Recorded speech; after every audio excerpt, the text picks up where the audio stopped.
Tout au début, imaginez une étendue sauvage, ce Sahara algérien, dont le silence semble suspendu hors du temps, traversé par les reliefs millénaires du Hogar qui défient les époques. C'est là, dans cette immensité, que presque personne n'évoque vraiment que dort un trésor stratégique d'une rare importance.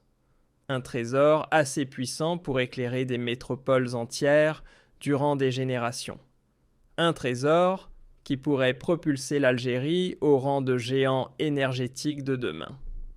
Sauf que cette fois, oubliez le pétrole, oubliez le gaz. Nous parlons d'uranium.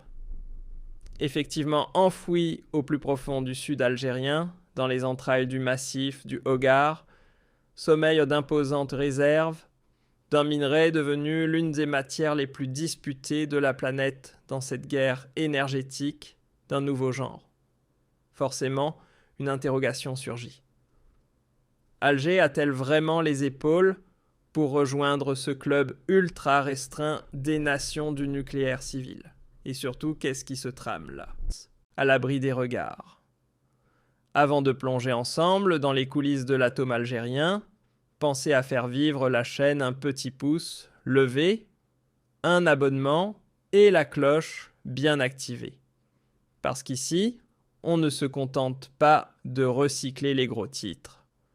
On décortique les bouleversements géopolitiques, économiques et technologiques susceptibles de réécrire le destin de l'Algérie. Et ce que vous allez découvrir aujourd'hui pourrait bien changer votre vision du futur énergétique du pays.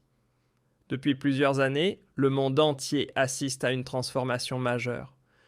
Les grandes puissances cherchent désespérément des alternatives énergétiques stables, propres et stratégiques. Pourquoi ?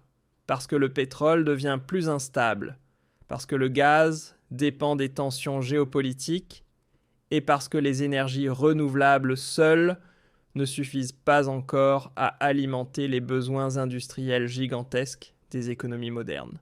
C'est dans ce contexte que le nucléaire revient au centre du jeu mondial. La Chine construit des dizaines de nouveaux réacteurs.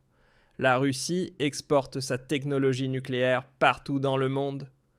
Les États-Unis investissent massivement dans les petits réacteurs modulaires. Même l'Europe, qui avait commencé à réduire son nucléaire, revient aujourd'hui vers cette énergie stratégique. Et au milieu de cette nouvelle course mondiale, l'Algérie possède un atout immense, l'uranium du Hogar. Selon plusieurs estimations géologiques, l'Algérie disposerait d'environ 29 000 tonnes de réserves exploitables d'uranium. Des réserves principalement concentrées dans le massif ancien du Hogar au sud du pays. Parmi les gisements les plus importants, on retrouve notamment celui de Timgawin, considéré comme l'un des plus grands gisements d'uranium de la région. Mais ce qui attire particulièrement l'attention des experts internationaux, c'est le gisement d'Abancor. Pourquoi ? Parce que son uranium possède une pureté extrêmement élevée comparée à plusieurs mines actuellement exploitées dans le monde. Et dans l'industrie nucléaire, la qualité du minerai change absolument tout. Plus le minerai est riche, plus les coûts d'extraction deviennent rentables, plus les investissements étrangers deviennent intéressés et plus le potentiel stratégique du pays augmente. Ce n'est donc pas un hasard si l'Algérie a adopté en 2025 un nouveau code minier particulièrement ambitieux. Cette nouvelle loi ouvre désormais la porte à des investissements étrangers pouvant atteindre 80% dans certains projets miniers stratégiques. L'objectif est clair, attirer les technologies modernes d'extraction, développer les infrastructures minières dans le Sahara et accélérer l'exploitation des ressources stratégiques du pays. Mais attention, le projet algérien ne se limite pas à vendre de l'uranium brut, car la véritable puissance ne réside pas uniquement dans l'extraction des ressources, mais dans la maîtrise complète de la chaîne technologique. Et c'est précisément là que l'Algérie avance discrètement depuis plusieurs décennies. Contrairement à ce que beaucoup imaginent, l'Algérie ne découvre pas aujourd'hui le nucléaire. Le pays possède déjà une infrastructure nucléaire civile et scientifique relativement avancée. une infrastructure construite progressivement depuis des années dans le cadre d'un programme strictement pacifique. Le premier symbole de cette stratégie est le réacteur Nour, situé à Draria, près d'Alger. Avec une puissance d'1 mégawatt, ce réacteur de recherche joue un rôle fondamental dans la formation scientifique algérienne. Depuis des années, il sert à former des ingénieurs, des physiciens et des spécialistes du nucléaire, mais surtout, il permet à l'Algérie de développer localement des compétences extrêmement précieuses. Car dans le domaine nucléaire, la technologie seule ne suffit pas. Il faut aussi des cerveaux des scientifiques, des ingénieurs, des experts, capables de gérer les installations complexes avec des normes de sécurité très strictes. Et c'est justement ce capital humain que l'Algérie construit progressivement. Mais le véritable géant du programme nucléaire algérien reste le réacteur Es-Salam. Situé à Aïn Oussera, ce réacteur de 15 MW représente une étape beaucoup plus avancée dans les capacités scientifiques du pays. Contrairement à certaines idées reçues, ce réacteur n'est pas destiné à produire de l'électricité pour le réseau national. Sa mission principale est scientifique et médicale. Il permet notamment la production d'isotopes radioactifs utilisés dans le traitement du cancer. Et cela est extrêmement important car ces isotopes sont indispensables dans la médecine moderne. Ils servent dans les diagnostics médicaux avancés dans certaines thérapies anticancéreuses et dans plusieurs applications scientifiques stratégiques. Grâce à cette infrastructure, l'Algérie réduit progressivement sa dépendance aux importations médicales sensibles et surtout, elle développe une expertise nationale dans un secteur de très haute technologie et tout cela se fait sous la supervision complète de l'Agence internationale de l'énergie atomique. Autrement dit, le programme nucléaire algérien reste officiellement un programme civil pacifique et encadré par les normes internationales. Cependant, la vraie question concerne l'avenir. Que veut réellement faire l'Algérie avec son uranium dans les prochaines décennies? Et c'est ici que le sujet devient fascinant. Depuis quelque temps, les discussions autour des petits réacteurs modulaires appelés SMR prennent de plus en plus d'importance dans plusieurs pays émergents. Pourquoi ces petits réacteurs intéressent-ils autant les gouvernements? Parce qu'ils coûtent moins cher que les grandes centrales nucléaires classiques, parce qu'ils sont plus rapides à construire, et surtout parce qu'ils peuvent être installés dans des régions isolées. Pour un pays immense comme l'Algérie, cette technologie pourrait changer énormément de choses.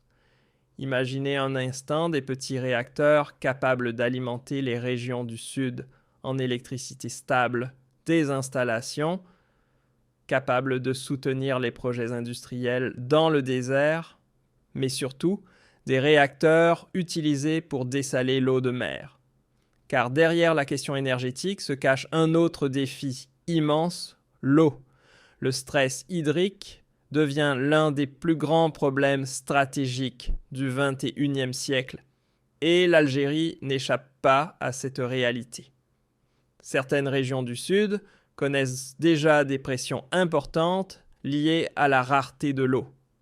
Dans ce contexte, l'énergie nucléaire pourrait devenir un outil de souveraineté hydrique. Des centrales nucléaires modernes pourraient alimenter des usines de dessalement capables de fournir de l'eau potable à des millions de personnes. Et cela pourrait transformer complètement l'avenir du Sahara algérien. Car avec l'eau et l'énergie, le désert devient exploitable. L'agriculture devient possible, les villes peuvent se développer, les industries peuvent s'installer et l'économie du Sud peut changer de dimension. C'est pourquoi certains experts considèrent déjà le nucléaire comme un élément clé de la future sécurité alimentaire algérienne. Mais ce projet comporte aussi des défis énormes. Le nucléaire exige des investissements gigantesques. Il nécessite une sécurité absolue, une stabilité politique, durable, une gestion scientifique extrêmement rigoureuse et surtout une confiance internationale. Car dans le monde actuel, le nucléaire reste un sujet extrêmement sensible. Le moindre projet attire immédiatement l'attention des grandes puissances, des agences internationales et des services de renseignement économique.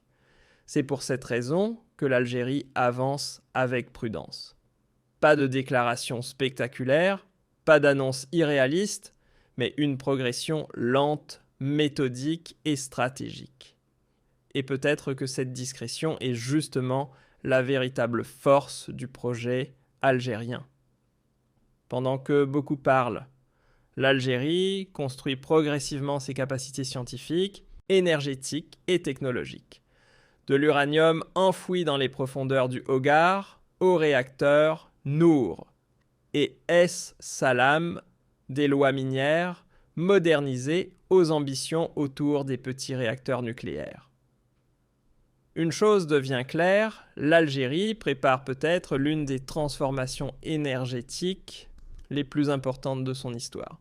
Une transformation qui ne concerne pas seulement l'électricité, mais aussi l'eau, l'industrie, la médecine, la recherche scientifique et la souveraineté stratégique du pays. Alors maintenant, la question est pour vous. Pensez-vous que l'énergie nucléaire représente réellement l'avenir énergétique de l'Algérie ou estimez-vous que le pays devrait continuer à miser principalement sur le solaire et le gaz naturel? Dites-nous votre avis dans les commentaires. Nous lisons toutes vos analyses avec attention. Et si vous aimez ce type de documentaire stratégique sur les grandes transformations de l'Algérie, n'oubliez pas de liker la vidéo, de vous abonner à la chaîne et d'activer la cloche des notifications, car les prochaines révélations risquent d'être encore plus impressionnantes.